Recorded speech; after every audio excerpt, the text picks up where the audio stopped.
Good morning, class 11. So, as you know that your exams are going to be started, okay, after 2 or 3 days. So, this is a revision video. We have stopped just whatever we have studying and whatever lectures are going. So, now we are doing our revision for our unit exams, okay. This is your unit first examination and I will send you all details about it. Already send you timetable, date sheet you have got, okay. So please, all the best. So as you know that in economics there are two books, that is economics, microeconomics, and second one is statistics, and from both the books chapter 1 will be included in your unit examination from both books, that is introduction from chapter 1, that is from economics book, and second one statistics, same first chapter, that is introduction, okay. So I am starting revision of statistics chapter 1. When I taught this lesson in a lecture, most of the students were not taken admission that time, so they can revise through this video, okay. So what is economics? First इसमें आता है आपका economics होता क्या है. जब आपको लोगों को पहले ये पता होना चाहिए कि इकोनॉमिक्स क्या होता है. तो इकोनॉमिक्स क्या है? Economics is a science that studies human behaviour which aims at allocation of scarce resources in such a way that consumer can maximise their satisfaction, producer can maximise their profits, and society can maximise their social welfare. That is called economics, okay. It is about making choice in the presence of scarcity. ये एक क्या है? Choice के लिए होता है. Choice है कि हमने जो कमी है, स्कार्स रिसोर्सेज है, वी हैव, हम बोलते हैं ना कि we have unlimited wants and limited resources. So that is, it is about how can we make choice in the presence of scarcity. Scarcity, so what is scarcity? अगर आपको question आता है 1 mark में, define scarcity, so what you will have to write. Scarcity means shortage of goods and resources in relation to their demand, okay. According to their demand, if resources are less than their demand, that is called scarcity. Scarcity मतलब कमी होना. Scarcity हम ये बोल सकते हैं किसी चीज़ की कमी होना, कि डिमांड तो ज़्यादा है लेकिन उस चीज़ की कमी है, that is called scarcity, ठीक है. सप्लाई कम है, that is called scarcity. Scarcity ही सारी इकोनॉमिक प्रॉब्लम्स की क्या है? जड़ हम बोल सकते हैं. इस जो कमी है, जब कमी हो रही है तभी तो क्या है, इकोनॉमिक्स की प्रॉब्लम क्रिएट हो रही है, ओके. रिसोर्सेज आपको पता है स्कार्स हैं, लिमिटेड हैं, और उनके ऑल्टरनेटिव यूजेस हैं. आपको पता है कि रिसोर्सेज लिमिटेड हैं लेकिन उनके अनलिमिटेड यूज हैं. Resources have unlimited uses, okay. Now economics में आपको पता है कंज्यूमर कौन होता है. सिंपल लैंग्वेज में आपको पता है कंज्यूमर कौन है. A consumer is one who consume goods and services for the satisfaction of his wants, ठीक है. प्रोड्यूसर कौन है? Producer is one who produces and sells goods and services for the generation of income. Income generate करने के लिए जो sell करता है goods and services, that is called producer, okay. So what are the types of economic activities? Economic activities में आता है आपका production, consumption, investment, exchange, distribution, okay. And non economic में आएगा social, religious, political, charitable, parental. These are non economic activities because this does not generate income, okay. अगर charitable कुछ है तो उसमें इनकम जनरेट नहीं हो रही है. रिलीजियस कुछ है, सोशल कुछ है, they are not generating any type of income, okay. So these are non economic activities and these are economic activities. So what are economic activities and what are non-economic activities? Just differentiated. Economic activities are those which are related to earn money and wealth for life. These activities generate new income and increase the flow of goods and services.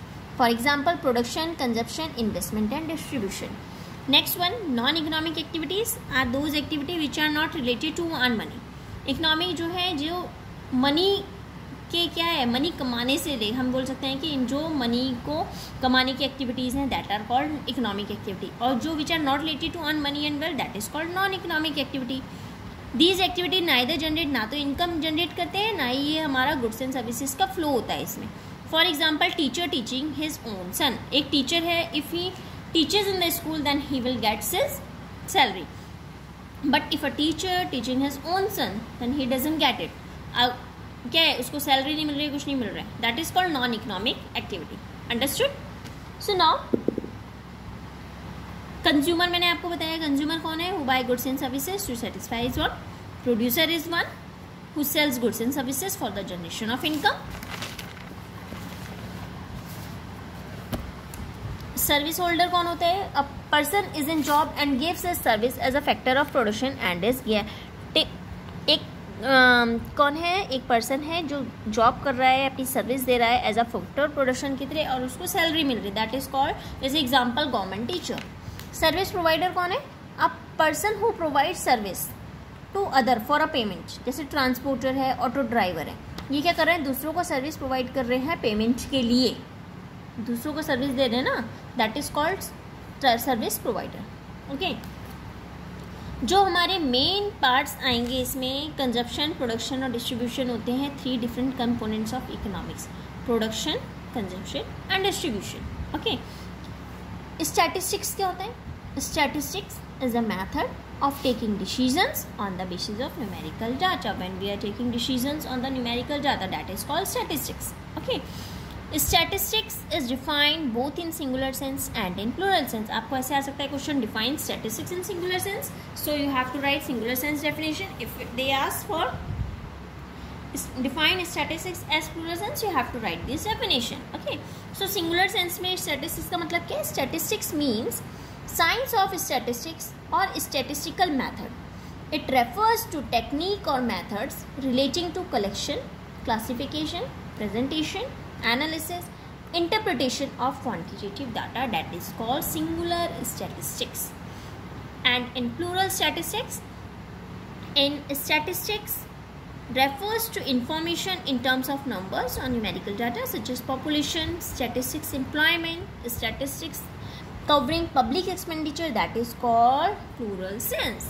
Okay, so these are the definitions of statistics in singular sense and in plural sense, both have discussed here.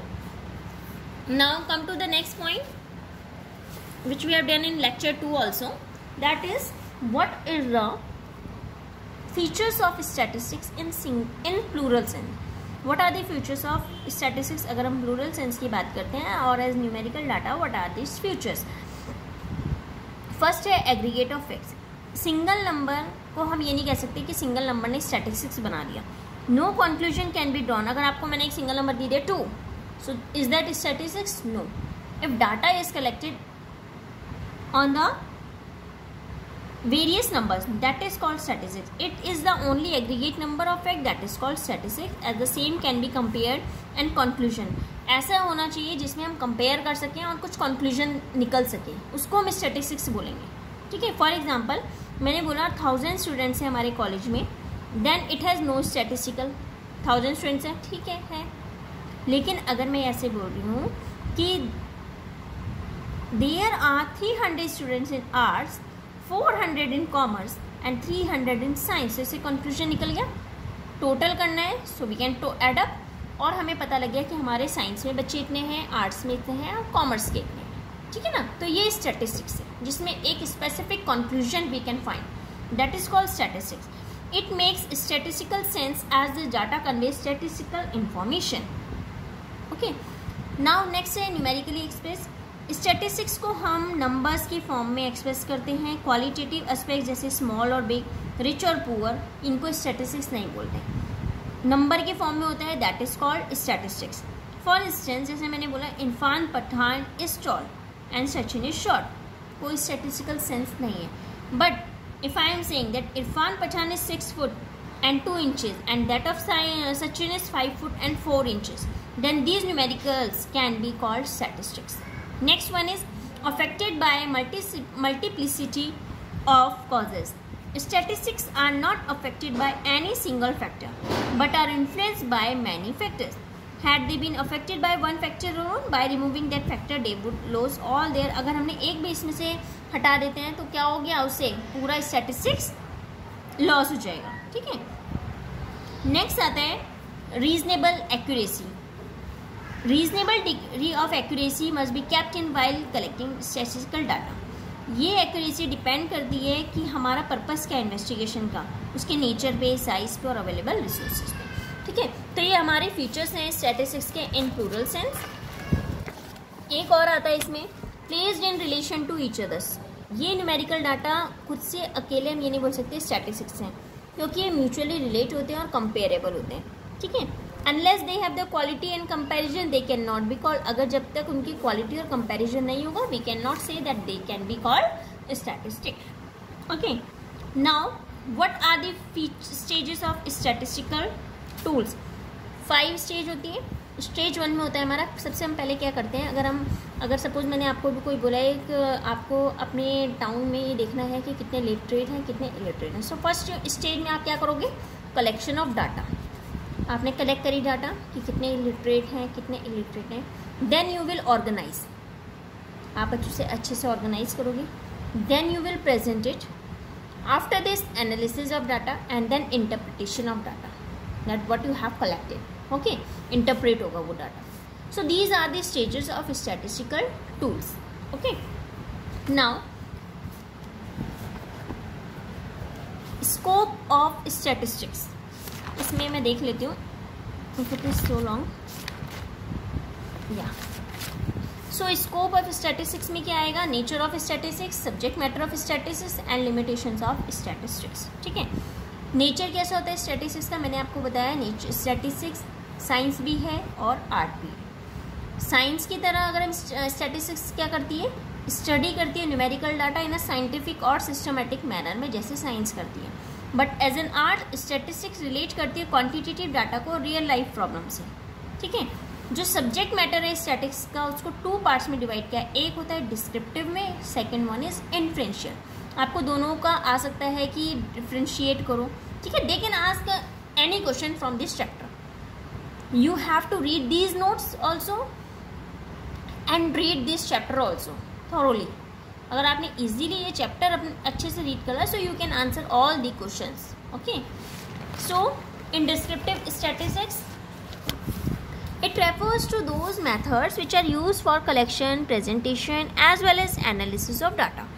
ये methods relate करते हैं measurement of average mean, median, mode, mean deviation, standard deviation, उसको बोलते हैं descriptive. Inferential में क्या होता है, वो सारे मेथड जिनसे कंक्लूजन्स हम निकाल सकते हैं टू द यूनिवर्स और population on the basis of given sample. Okay, limitations क्या होती हैं स्टैटिस्टिक्स की? स्टडी करता है न्यूमेरिकल फैक्ट्स का सिर्फ, मैंने जैसे बताया। अच्छा, जो इसके फीचर्स थे उसी को आप एज अगर आपको फीचर्स याद हैं तो आप उसको भी अपोजिट में लेके, उसके अगेंस्ट का लेके लिमिटेशंस में लिख सकते हो। मैंने बताया था स्टडी करता है न्यूमेरिकल फैक्ट्स ओनली, तो ये इसका लिमिटेशन भी है। स्टैटिस्टिक्स स्टडी करता है सिर्फ वो फैक्ट्स जिनको हम न्यूमेरिकली प्रेजेंट कर सकते हैं, ठीक है।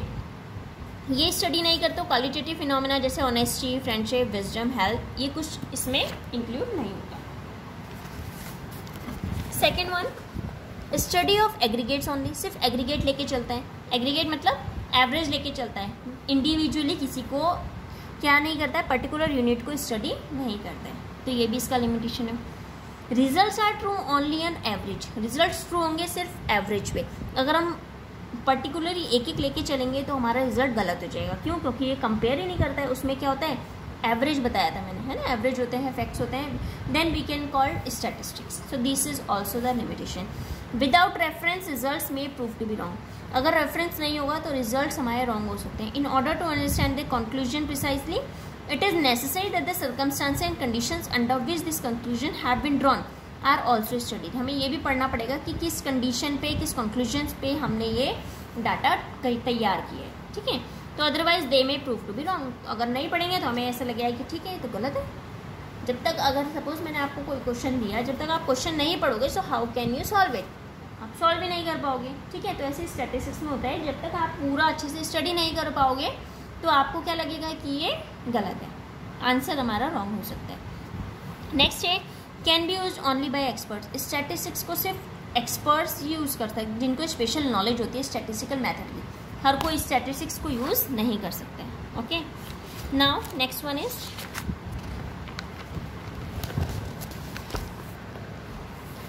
इम्पॉर्टेंस क्या होती है स्टैटिस्टिक्स की, कि क्वांटिटेटिव एक्सप्रेशन है इकोनॉमिक प्रॉब्लम का। कोई भी अगर हम इकोनॉमिक प्रॉब्लम को कंसीडर करते हैं, be the problem of unemployment की लेते हैं, the problem of price rise की लेते हैं, या प्रॉब्लम ऑफ श्रिंकिंग एक्सपोर्ट की लेते हैं, जो फर्स्ट टास्क होता है इकोनॉमिक्स का ये होता है कि उसने मैग्नीट्यूड देखना है कि क्वांटिटेटिव एक्सप्रेशन उसका कैसा है, ठीक है। नेक्स्ट वन होता है intersectoral and intertemporal comparison. Intersectoral comparison मतलब comparison across different sectors of economy, thus analyzing the problem of unemployment.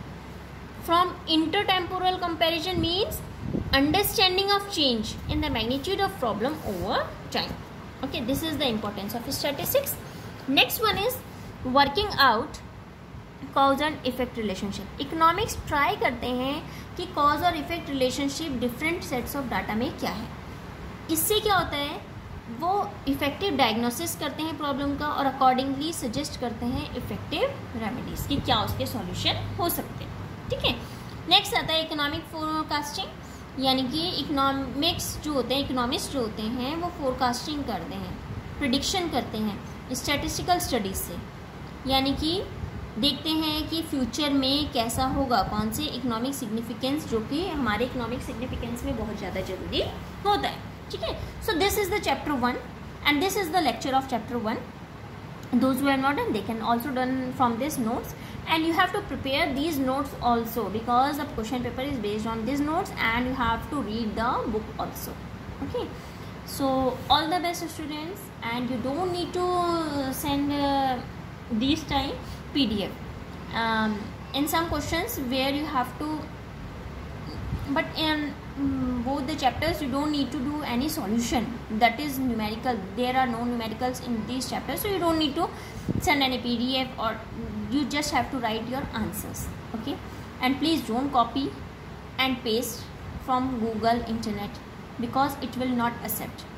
Okay, because in the last time most the children have done and it was done at the time, but right now whole procedure is changed, so you don't copy and paste because Ursal will not accept your answers. And if the language, if you recognize that your language is from Google or internet, we will give you 0. Okay class, thank you.